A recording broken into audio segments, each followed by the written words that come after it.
وسلام على عباده الذين اصطفى أما بعد.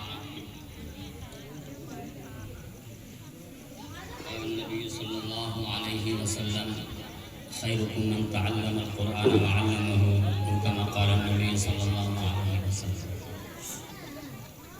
اسٹیج پر تشریف فرما انتہائی موقر علماء کرام، میرے بزرگوں، نوجوان ساتھیوں اور میری پیاری ماؤ بہنوں، آج کے اس عظمت قرآن مجید کانفرنس اور جلسہ دستار بندی میں آپ کے درمیان حاضر ہوا ہوں. اللہ تعالی ہماری اس حاضری کو قبول فرمائے اور ذخیرہ آخرت بنائے. ہمارے درمیان ایک انتہائی موقر شخصیت حضرت مولانا شوکت صاحب ندوی تشریف فرما ہیں اور دیگر اکابر علماء کرام ہیں جو اس مدرسے کے ذمہ دار ہیں، جو خدمت انجام دے رہے ہیں. آپ کے درمیان حضرت مولانا عبدالقدوس صاحب قاسمی. یہ آپ کے علم میں بتا دوں، علماء سنیں گے تو انہیں خوشی ہوگی، یہ ہمارے دارالعلوم دیوبند کے ساتھ ہی نہیں بلکہ بچپن کے ساتھ ہم لوگ ساتھ ہیں. میزان بھی ساتھ پڑھا، تحصیل المبتدی ساتھ پڑھی، شرمیت عامل ساتھ پڑھا. آج ساتھ ہی ساتھ ہم لوگ اعظم گڑھ دارالعلوم مئو بھنجن گئے، ساتھ پڑھے وہاں سے پھر ہم دارالعلوم دیوبند گئے، وہاں ساتھ پڑھے. اور ایک بات اور بھی آپ کو بتاتا چلوں کہ درس میں جب ہم شرمیت پڑھتے تھے تو ہمارے استاد ان کی صلاحیت کو زیادہ داد دیتے تھے. سبحان اللہ. علمی صلاحیت، استحضار بہت مضبوط. آپ کے سامنے سیدھے سادے لگ رہے ہیں اور آپ کے درمیان یہ کتنے، میں نے پہلی دفعہ ان کی تقریر سنی ہے. اور آج میں مبارکباد پیش کر رہا تھا مولانا عبدالقدوس صاحب قاسمی، جو بڑے بڑے یہاں علماء، مولانا حیدر صاحب قاسمی ہیں، حضرت مولانا غلام مصطفیٰ صاحب قاسمی ہیں. ان کو اس جیسے عظیم لوگوں کو پیدا کیا ہے، یہ اس مدرسے کے کامیابی کیا ہے. یقیناً یہ خدمات جو انجام دے رہے ہیں آپ کے اس علاقے میں انتہائی قابل قدر ہے. ایک کسان کو سب سے زیادہ خوشی کب ہوتی ہے؟ جب وہ کھیتی کاٹنے کے لیے کھیت جاتا ہے. اسی طریقے سے آج 8 بچے جو حافظ قرآن ہو رہے ہیں، اس کی سب سے زیادہ خوشی اگر ہو رہی ہے، سب سے زیادہ جو قلبی مسرت حاصل ہو رہی ہے، وہ ان کے اساتذہ کرام کو اور ان کے ساتھ ساتھ مدرسے کے ذمہ دار کو. میں مبارکباد پیش کرتا ہوں اساتذہ کو اور ذمہ داران کو کہ انہوں نے اتنی تیزی سے محنت سے حافظ قرآن بنا. اللہ تعالیٰ ہماری خدمات کو قبول فرمائے. علماء یہاں تشریف رکھتے ہیں، وقت کم ہے اور بہت بڑی لمبی چوڑی بات کرنے کا موقع نہیں ہے. میں ایک بات عرض کروں گا قرآن کریم کے تعلق سے اور ایک بات کہوں گا مدارس اسلامیہ کے تعلق سے.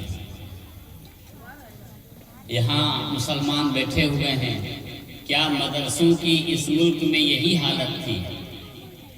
ملک جب آزاد ہوا تو ملک کے آزادی کے بعد ہماری حالت ایسی نہیں تھی. اس ملک میں ایسے بھی حالات گزرے ہیں کہ 40 کلومیٹر تک کوئی نماز جنازہ پڑھانے والا نہیں ملتا تھا.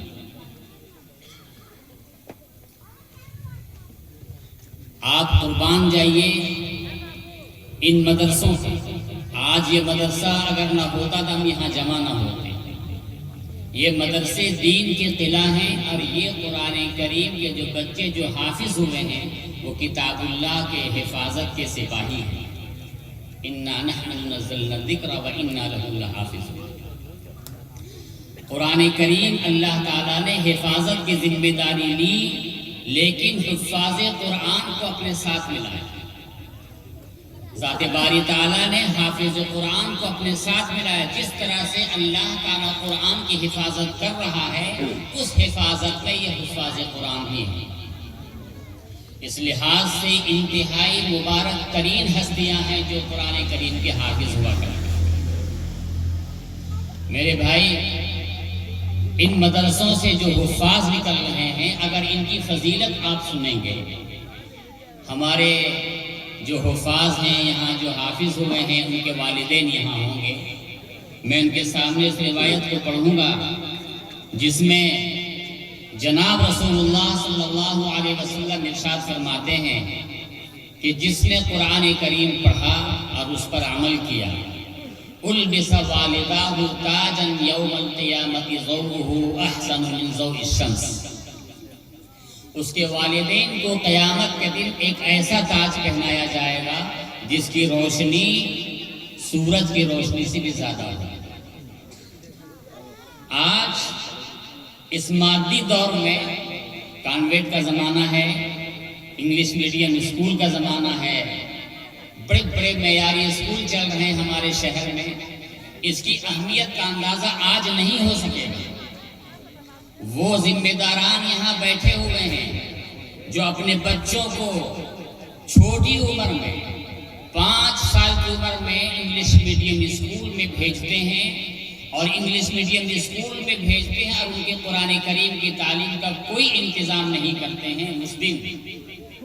جس دن کے بارے میں آقا فرماتے ہیں البس والداہ تاجا یوم القیامہ، حافظ قرآن کے والدین کے سر پر تاج رکھا جائے گا جس کی روشنی سورج کی روشنی سے زیادہ ہوگی۔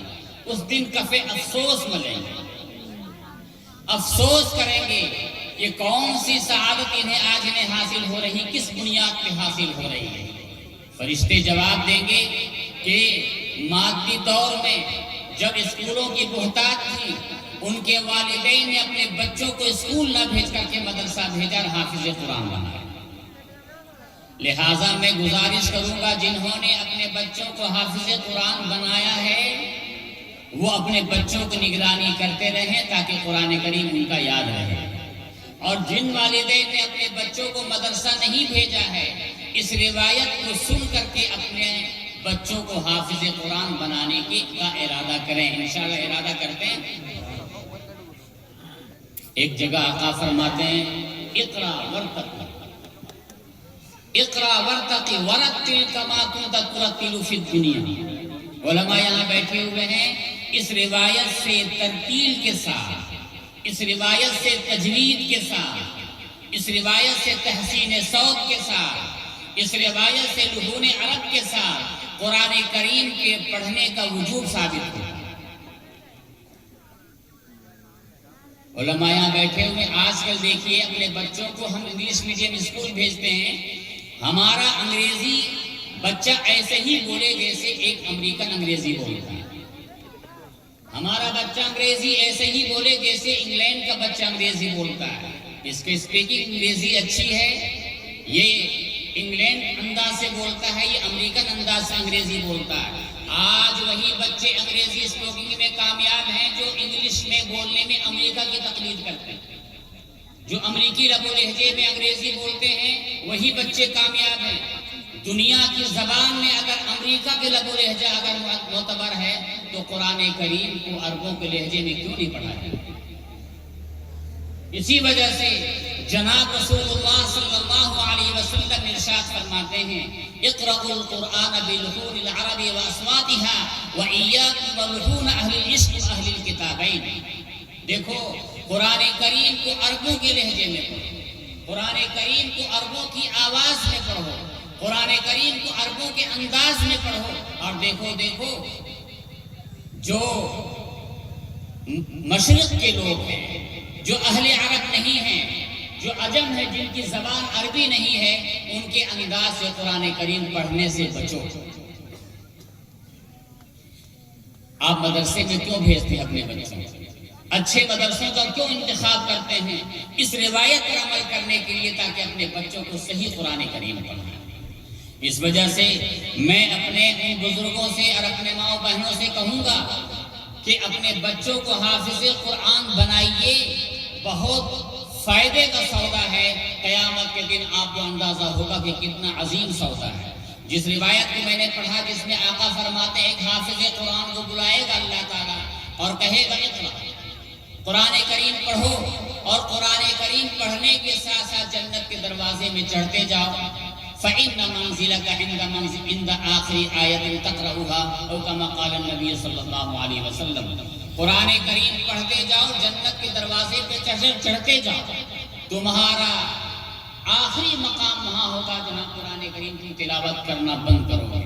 محدثین لکھتے ہیں اس روایت کے تفسیر میں کہ قرآن کریم کی 6666 آیتیں ہیں۔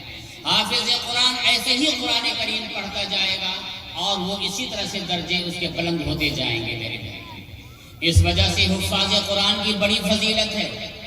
ایک جگہ آقا فرماتے ہیں من قام بعشر آیات یکتب لہو لم یکتب لہو من الغافلین، لم یکتب من الغافلین۔ جس نے 10 آیات قرآن کریم کو یاد کر لیا، یعنی یاد کرنے کا مطلب یہ ہے کہ رات کی نماز میں، تہجد کی نماز میں، قیام اللیل میں 10 آیات قرآن کریم جس نے پڑھا، لم یکتب من الغافلین، وہ غافلین میں وہ شمار نہیں کیا گیا۔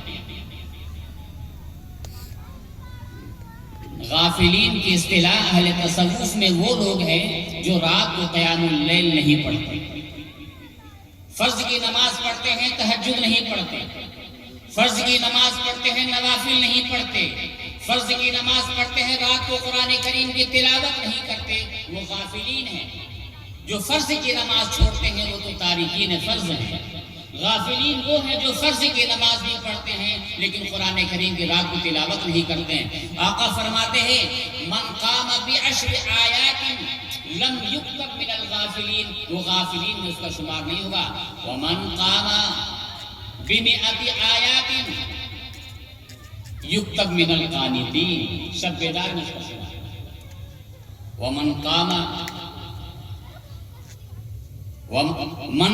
بآیت، ایک آیت کے سلسلے میں، 10 آیت کے سلسلے میں، اور جس نے قرآن کریم کو رات میں قرآن کریم پڑھا، وہ بے حد حساب اجر و ثواب پانے کا مستحق قرار پائے۔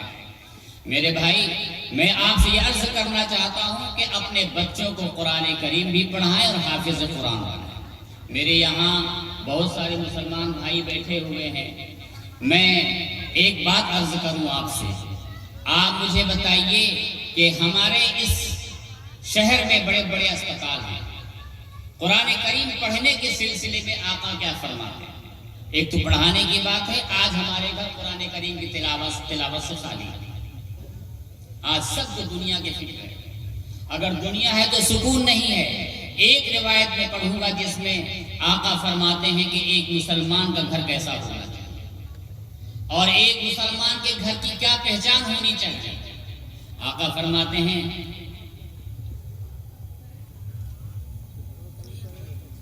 البیت الذی یقرأ فیہ القرآن، البیت الذی یقرأ فیہ القرآن حضرتہ الملائکہ وتنکبت عنہ الشیاطین واتسع علی اہلہ وکثر خیرہ وقل شرہ۔ آج ہم جس شہر میں رہ رہے ہیں یہاں بڑے ڈاکٹر ہیں، اس بڑے ڈاکٹر کے پاس آپ جا کے کبھی بھی بیٹھ کے جا کے دیکھ لیں، آپ ان کا رجسٹر چیک کریں، اس ملک میں ہماری تعداد 20% ہے، گورنمنٹ کے تعداد کے لحاظ سے 20 سے 25% کے اندر ہم ہیں اس ملک میں، لیکن اسپتالوں میں ہماری تعداد 60% ہے۔ جیل کے دروازوں میں چلے جائیں، جب بھی مشاہدہ کر لیں، جیل کے دروازوں میں ملاقاتی اگر ملیں گے، ہماری اس تعداد اس ملک میں 20 سے 25% ہے، جیل کے دروازوں میں ہماری تعداد 60% ملتی ہے۔ کیوں ملتی ہے؟ آپ نے کبھی اس کا اندازہ نہیں کیا؟ قرآن کریم کو چھوڑ دیا، قرآن کریم کو پڑھنا چھوڑ دیا۔ ایک روایت میں آقا فرماتے ہیں کہ جس نے قرآن کریم کو پڑھنا چھوڑ دیا اس کا دل کل بیت الخرب ہے، جیسے کہ ویران گھر ہے۔ جس نے قرآن کریم کو پڑھنا چھوڑ دیا، میری مائیں بہنیں یہاں بیٹھی ہوئی ہیں، میرے بزرگ بیٹھے ہوئے ہیں، جناب رسول اللہ صلی اللہ علیہ وسلم کے زمانے میں کبھی ایسا نہیں ہوا کہ حضرات صحابہ کرام رضوان اللہ تعالی علیہم اجمعین نے رات کے سونے سے پہلے صبح سے لے کے رات تک کبھی کی کوئی وقت ایسا نہ ہو جو مقرر کر لیا ہو کم سے کم ایک رکوع قرآن کریم ضرور تلاوت کرتے تھے۔ اگر فرصت نہیں ملتی تھی، جو صحابی کھیتی باڑی کا کام کرتے تھے، جو جن کے باغات تھے، جو بزنس میں کرتے تھے، وہ جب رات کو گھر آتے تھے تو اپنے گھر میں بیڈ روم میں، اپنے گھر میں، اپنے کمرے میں قرآن کریم کی تلاوت کرتے تھے۔ بخاری شریف میں، مسلم شریف میں بے شمار آیتیں ہیں۔ ایک روایت میں سناؤں گا، حضرت اسید بن حضیر کا واقعہ میں سناؤں گا۔ حضرت اسید بن حضیر، بخاری شریف میں یہ واقعہ ہے، علماء یہاں بیٹھے ہوئے ہیں، روزانہ قرآن کریم پڑھتے تھے۔ ایک دن وہ قرآن کریم پڑھنے لگے۔ میں تقریر کرنے نہیں بیٹھا ہوں، میں یہ چاہتا ہوں کہ آپ کو یہ باتیں سمجھ میں آ جائیں۔ باتیں سمجھ میں آ رہی ہیں؟ قرآن کریم پڑھ رہے تھے حسب معمول، دیکھا کہ قرآن کریم پڑھنے لگے تو ان کے صحن میں گھوڑا بندھا ہوا، وہ گھوڑا اچھلنے کودنے لگا۔ قرآن کریم پڑھنا بند کر دیا، پھر قرآن کریم پڑھنا شروع کیا۔ فسکت جب قرآن کریم پڑھنا بند کیا تو گھوڑے نے پھر اچھلنا کودنا بند کر دیا۔ تیسری دفعہ قرآن کریم پڑھنا شروع کیا، حضرت ابن حذیر نے قرآن کریم پڑھتے رہے تو گھوڑے نے پھر اچھلنا کودنا شروع کیا، قرآن کریم پڑھنا بند کر دیا۔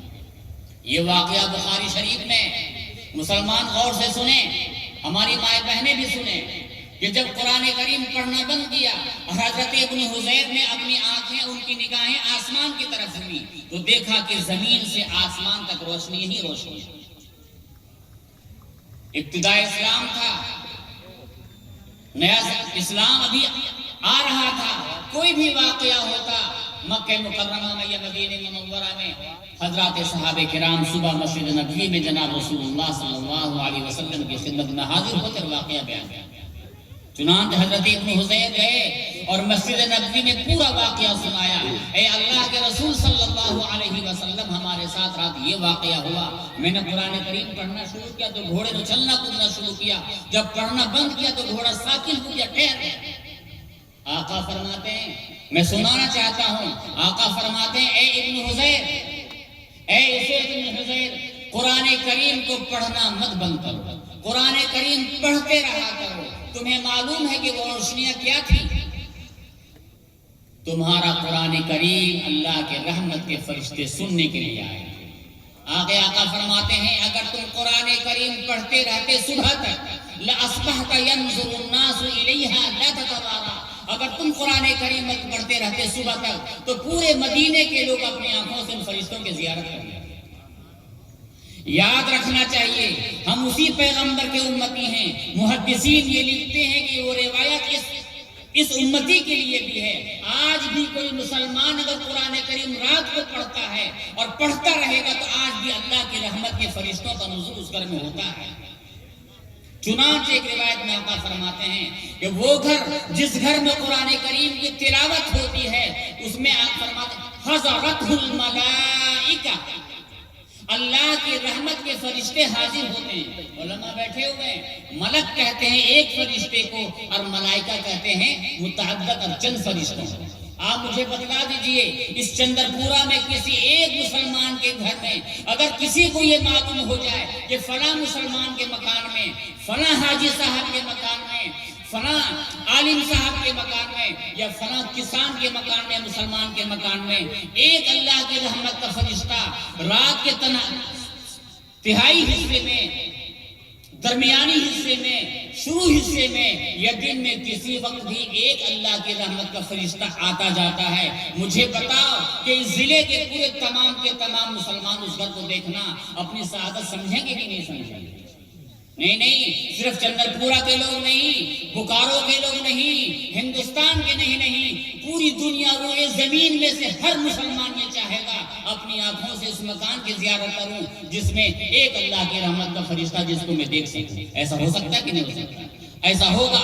لہذا یاد رکھو اے میری ماؤں بہنوں، اپنے گھروں کو قرآن کریم کی تلاوت سے آباد کرو۔ اگر بیماریاں ہیں بیماریاں ختم ہو جائیں گی، قرضے ہیں قرضے ختم ہو جائیں گے، بیمار ہو صحت مند ہو جاؤ گے، تمہارے گھر میں خوشیاں ہوں گی اگر قرآن کریم پڑھو۔ حضرت الملائکہ، جس گھر میں قرآن پڑھا جاتا ہے اس کے 5 فائدے ہیں۔ نمبر 1، حضرت الملائکہ، اللہ کی رحمت کے فرشتے۔ اچھا، اللہ کی رحمت کے فرشتے جس گھر میں آئیں گے اس گھر کا کیا ہوگا؟ برکت ہی برکت، برکت ہی برکت۔ دوسرا فائدہ، وَتَنْكَبَتْ عَنْهُ الشَّيَاطِينَ، شیطان کو اس گھر میں کوئی کام نہیں۔ ہمیں شراب پینے پہ کون آمادہ کرتا ہے؟ نماز چھوڑنے کے لیے کون رکاوٹ بنتا ہے؟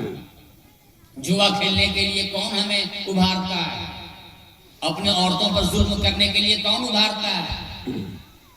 اسلامی شریعت پہ نہ چلنے کے لیے کون ہمیں اٹھاتا ہے؟ تو یہ شیطان ہی ہے۔ جس گھر میں ایک شیطان نہیں سینکڑوں شیاطین آ جائیں گے تو اس گھر کا کیا بنے؟ حدیث میں برباد یہ شعر آپ پڑھتے ہیں، وہ شعر ہے نا، برباد یہ گلستاں کے لیے ایک ہی الو کافی تھا۔ یہ شعر ہے، برباد یہ گلستاں کے لیے ایک ہی الو کافی تھا، اور جب ہر شاخ کے الو جب بیٹھ جائے گا تو اس کا انجام اس گلستاں کا کیا ہوگا؟ ایک مکان کسی بھی محل کے لیے، کسی بھی خاندان کے لیے، کسی بھی معاشرے کے لیے، کسی بھی فیملی کے لیے ایک شیطان تباہی کے لیے کافی ہے، اور ہر گھر کے ہر کونے میں شیطان اگر بیٹھ جائے اس گھر کے بربادی سے کوئی روک سکتا ہے؟ مسلمان کہاں جا رہے ہیں؟ ہماری عورتیں کہاں جا رہی ہیں؟ ہماری خواتین کہاں جا رہی ہیں؟ وہ قرآن پڑھنے کی فرصت ہی نہیں۔ اسی ملک میں ہمارے اسلاف نے ہمارے گھروں کو قرآن کریم سے آباد کیا، چاہے خانواد مدنی ہو، چاہے خانواد حسنی ہو۔ ان خاندان کی عورتوں کا آپ واقعات سنیں گے تو آپ کے عقل ٹھکانے لگ جائیں گے۔ ایسے قرآن کریم کی ورد وہاں کو خواتین کرتی ہیں۔ چاہیے ہمارے گھروں میں قرآن کریم کی تلاوت ہونی چاہیے۔ 2 فائدہ ہوا، اللہ کی رحمت کے فرشتے آئے اور شیاطین بھاگے۔ تیسرا فائدہ بتاؤں آپ لوگوں کو؟ عمل کریں گے یعنی قرآن کریم پڑھیں گے انشاءاللہ۔ تیسرا فائدہ، وَاتَّسَ عَلَىٰ أَهْلِهِ، آج ہمارا حال کیا ہے؟ سوتے ہیں تو دنیا ہی کے غم میں، اٹھتے ہیں تو دنیا ہی کے فراق میں۔ اس حدیث میں انکم کے سورسز کیسے بڑھتے ہیں؟ انکم کے سورسز، اب تو بزنس مین لوگ ہیں، یہ بتلا رہے ہیں حدیث میں۔ صرف آپ کے دماغ سے انکم کے سورسز نہیں بڑھیں گے، آپ کی تھیوری سے انکم کے سورسز نہیں بڑھیں گے، آپ کے حساب سے انکم کے سورسز نہیں بڑھیں گے۔ انکم کے سورسز بڑھنے کے قرآن کریم کی تلاوت کا سب سے بڑا مؤثر رول ہے۔ آقا فرماتے ہیں وَاتَّسَعَ عَلَيْهِ، رزق کے دروازے کو وسیع کر دیا گیا۔ کیا حرام رزق؟ حلال رزق کے دروازوں کو وسیع کر دیا جائے گا، بڑا کر دیا جائے گا۔ اس کی تشریح محدثین کیا کرتے ہیں؟ اس کی تشریح یہ کرتے ہیں کہ اگر کمپنی میں آپ کی تنخواہ اگر 50,000 روپے ہے تو اس کا یہ مطلب نہیں ہے کہ آپ کی تنخواہ کمپنی فوراً 1 لاکھ روپے کا، اس کا یہ مطلب نہیں۔ اس کا مفہوم یہ ہے، علماء بیٹھے ہوئے ہیں، اس کا مفہوم یہ ہے کہ 50,000 روپے میں جو آپ کی آمدنی ہے اس میں برکت بڑھا دی جائے، رشوت میں نہیں جائے گا، جیل میں نہیں جائے گا، ڈاکٹرز یہاں نہیں جائیں گے، آپ کے پیسے بچیں گے، برکت ہوگی۔ جو قرآن کریم پڑھے گا اس کے گھر میں برکت ہوگی اور انکم کے سورسز بڑھا دیے جائیں گے۔ چوتھا فائدہ، وَقَصُورَ خَيْرُهُ، اس گھر میں محبت ہو جائے، میاں بیوی میں محبت، بال بچے میں محبت، باپ بیٹے میں محبت، چھوٹا بڑے کی بات مانے گا اور بڑا چھوٹوں سے شفقت کرے گا اگر اپنے گھروں میں قرآن کریم کی تلاوت کرو گے۔ اور 5واں فائدہ ہے وَقَلَّ شَرُّهُ، اس گھر سے جھگڑا فساد ختم ہو۔ 5 فائدے ہیں قرآن کریم پڑھنے کے۔